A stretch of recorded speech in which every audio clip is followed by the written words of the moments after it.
Hello વિદ્યાર્થી મિત્રો, એજ્યુકટેકનો ચેનલમાં આપનું સ્વાગત છે। આજે આપણે શીખીશું ધોરણ 8 વિષય વિજ્ઞાનની પ્રથમ ત્રિમાસિક કસોટીના મોડલ પ્રશ્નપત્રનું સોલ્યુશન।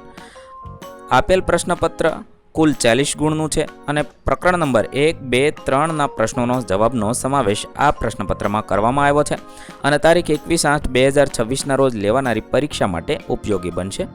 સૌપ્રથમ પ્રશ્ન નંબર 1, નીચેના દરેક પ્રશ્નના ઉત્તર માટે આપેલા વિકલ્પોમાંથી સાચો વિકલ્પ લખો। 1.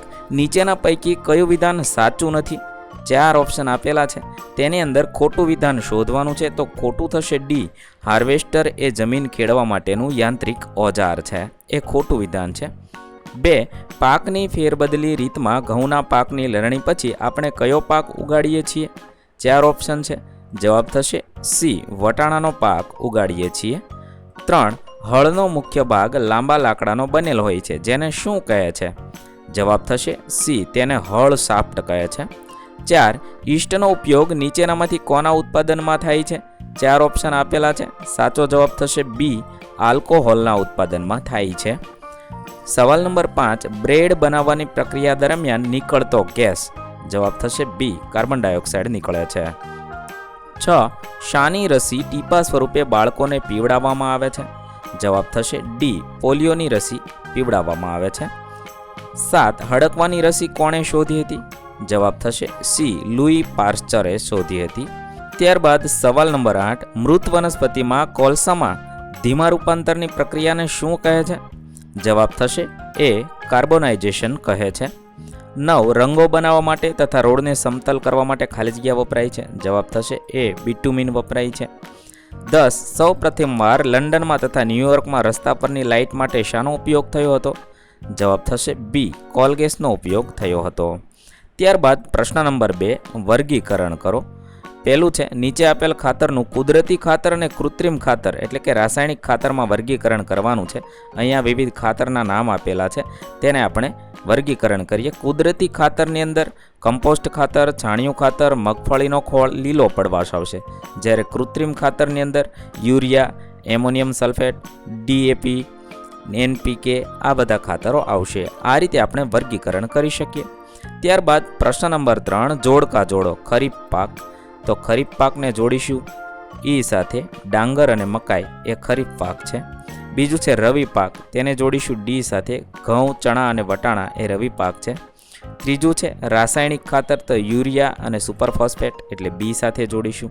પછી છાણિયું ખાતર, તો પ્રાણી મળ, ગાયનું છાણ, મૂત્ર એટલે સી સાથે જોડીશું। આ રીતે આપણે જોડકા જોડી શકીએ। ત્યારબાદ પ્રશ્ન નંબર 4, નીચેના વિધાનોમાં યોગ્ય શબ્દ લખી ખાલી જગ્યા પૂરો। 1. એક સ્થાન પર એક જ પ્રકારના મોટી માત્રામાં ઉછેરવામાં આવતા છોડને ખાલી જગ્યા કહે છે, તો એને પાક કહેવાય છે। બીજું, બ્રેડ, કેક અને પ્રેસ્ટીજ બનાવવા માટે બેકિંગ ઉદ્યોગમાં ખાલી જગ્યા આધારભૂત છે, તો ઈસ્ટ ઉપયોગી છે। 3. દૂધનું દહીંમાં રૂપાંતર ખાલી જગ્યા દ્વારા થાય, તો બેક્ટેરિયા દ્વારા થાય છે। 4. પેટ્રોલિયમમાંથી વિવિધ ઘટકોને અલગ કરવાની પ્રક્રિયાને ખાલી જગ્યા કહે છે, શું છે? શુદ્ધિકરણ કહે છે। ત્યારબાદ પ્રશ્ન નંબર 5, નીચેના પ્રશ્નોના ટૂંકમાં ઉત્તર આપો। પહેલું છે, નીચેના દરેકના 2 ઉદાહરણ આપો। ખરીફ પાક અને રવિ પાક, એના 2 ઉદાહરણ, તો ખરીફ પાકમાં મગફળી, ડાંગર આવશે, રવિ પાકમાં ઘઉં અને રાઈ લખી શકાય। ત્યારબાદ બીજું છે, પેસ્ચ્યુરાઇઝેશન એટલે શું, તે કેવી રીતે ઉપયોગી છે? જવાબમાં લખી શકાય, દૂધને 70°C તાપમાને 15 થી 30 સેકન્ડ માટે ગરમ કરવામાં આવે છે, પછી તરત જ ઠંડુ કરી સંગ્રહ કરવામાં આવે છે। આવું કરવાથી સૂક્ષ્મજીવોની વૃદ્ધિ અટકી જાય છે, આને પેસ્ચ્યુરાઇઝેશન કહે છે। ત્રીજું છે, કોલસાના ઉપયોગ જણાવો। તેમાં લખી શકાય, કોલસો રસોડામાં બળતણ તરીકે વપરાય। શરૂઆતમાં તે રેલવે એન્જિન ચલાવવા માટે તેમજ વરાળ ઉત્પન્ન કરવા માટે વપરાતો હતો। તે તાપ વિદ્યુત મથક એટલે કે થર્મલ પાવર સ્ટેશનમાં વિદ્યુત ઉત્પન્ન કરવા માટે વપરાય છે। કોલસો ઘણા બધા ઉદ્યોગમાં બળતણ તરીકે પણ વપરાય છે। ત્યારબાદ પ્રશ્ન નંબર 6, નીચેના પ્રશ્નોના 1-2 વાક્યમાં ઉત્તર આપો। 1. ક્ષય રોગ બીજા કયા નામે ઓળખાય છે? તે ટ્યુબરક્લોસિસ। બીજું, કઈ લીલ સ્વાવલંબી છે? તો સ્પાયરોગાયરા। 3. ચોમાસામાં ઉકરડાને ખેતરોમાં ઉગી નીકળતી ફૂગને શું કહે છે? તો એને બિલાડીનો ટોપ કહેવાય છે। 4. આપણા જીવનમાં સૂક્ષ્મજીવોની કોઈ પણ એક ઉપયોગી અસર? જવાબમાં લખી શકાય, દહીં અને ચીઝના ઉત્પાદનમાં લેક્ટોબેસિલસ નામના બેક્ટેરિયા સહાય કરે છે। ત્યારબાદ પ્રશ્ન નંબર 7 નીચેના પ્રશ્નોના 2-3 વાક્યમાં ઉત્તર આપો. પહેલું છે કુદરતી ખાતર અને કૃત્રિમ ખાતરનો તફાવત લખવાનો છે.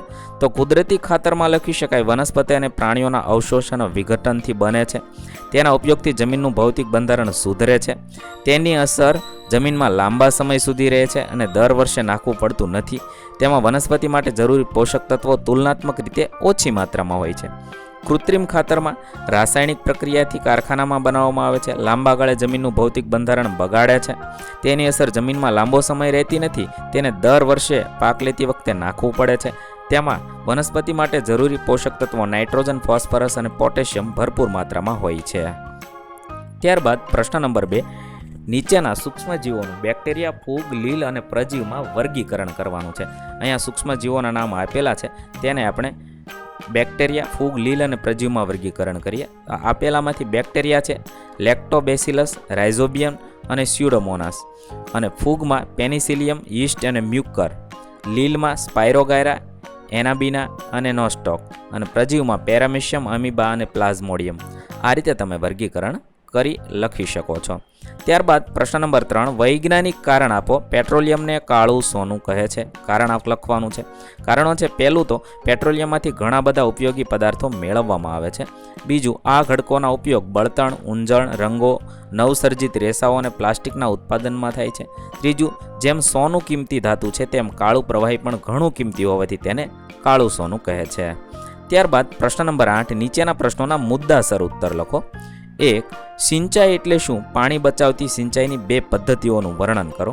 જવાબમાં લખી શકાય સમયાંતરે ખેતરમાં પાકને પાણી પૂરું પાડવાની ક્રિયાને સિંચાઈ કહે છે. તેનો સમય અને માત્રા જમીન ઋતુ મુજબ જુદા જુદા હોય છે. સિંચાઈની 2 પદ્ધતિઓ જોઈએ તો ફુવારા પદ્ધતિ અને ટપક પદ્ધતિ. ફુવારા પદ્ધતિ છે એની અંદર અસમતલ ભૂમિની અંદર ફુવારા સ્વરૂપે પાણી આપવામાં આવે છે, તે ફુવારા પદ્ધતિ છે. આ રીતે તમે ડિટેલમાં જવાબ લખશો. અને ટપક પદ્ધતિ, એમાં છોડને ટીપે ટીપે પાણી પૂરું પાડવામાં આવે છે. ટપક પદ્ધતિથી અત્યારે તમે મોટાભાગના લોકો વાકેફ હશો. આ રીતે જવાબ લખી શકો છો. ત્યારબાદ બીજું છે ખોરાક માટે જાળવણીકારક પદાર્થો એટલે શું? સામાન્ય જાળવણીકારક પદાર્થો વિશે માહિતી. તો જવાબમાં લખી શકાય સૂક્ષ્મજીવોની વૃદ્ધિ અટકાવવા માટે મીઠું તથા ખાદ્ય તેલ વપરાય છે, તેને જાળવણીકારક પદાર્થ કહે છે. એ ક્યાં ક્યાં વપરાય? અથાણું બનાવવા, મીઠું, એસિડ, પ્રિઝર્વેટિવનો ઉપયોગ સૂક્ષ્મજીવોનું આક્રમણ અટકાવવા માટે થાય છે. મીઠું, ખાંડ, તેલ અને વિનેગર આ બધા છે એ જાળવણીકારક પદાર્થો છે. તે કઈ કઈ જગ્યાએ વપરાય છે તે અહીંયા આપેલું છે. આ રીતે તમે જવાબ લખી શકો છો. ત્રીજું, અશ્મિ બળતણના વપરાશની નુકસાનકારક અસરો. અશ્મિ બળતણના નુકસાનકારક, તેનું દહન થાય ત્યારે કાર્બન ડાયોક્સાઇડ ઉત્પન્ન થાય છે, જે ગ્લોબલ વોર્મિંગ વધારે છે. કોલસા જેવા અશ્મિ બળતણના દહન દરમિયાન ઉત્પન્ન થતા carbon dioxide, sulphur dioxide, nitrogen oxide વાતાવરણને પ્રદૂષિત કરે છે. ઉપરોક્ત વાયુઓ વરસાદના પાણીમાં ભળે છે, એસિડ બનાવે છે. એસિડ વર્ષારૂપે જમીન પર પડે છે, જમીનને પ્રદૂષિત કરે છે. અશ્મિ બળતણનું અપૂર્ણ દહન થાય તો અદહન પામેલા કાર્બન રજકણો હવામાં ફેલાય છે. એ માનવીને પણ શ્વસન તંત્રના રોગો પેદા કરે છે. અહીં આપણું ધોરણ 8નું પેપર પૂર્ણ કરીએ છીએ. સૌને પરીક્ષાની શુભકામનાઓ. નવા વિડીયો સાથે ફરીથી મળીશું. ત્યાં સુધી અલવિદા. થેન્ક યુ દોસ્તો. એજ્યુકટેકનો ચેનલ તરફથી વિડીયો નિહાળવા બદલ આપનો આભાર. આવા બીજા વિડીયોઝ નિહાળવા માટે અમારી યુટ્યુબ ચેનલ એજ્યુકટેકનો અત્યારે જ સબસ્ક્રાઇબ કરો. આભાર દોસ્તો.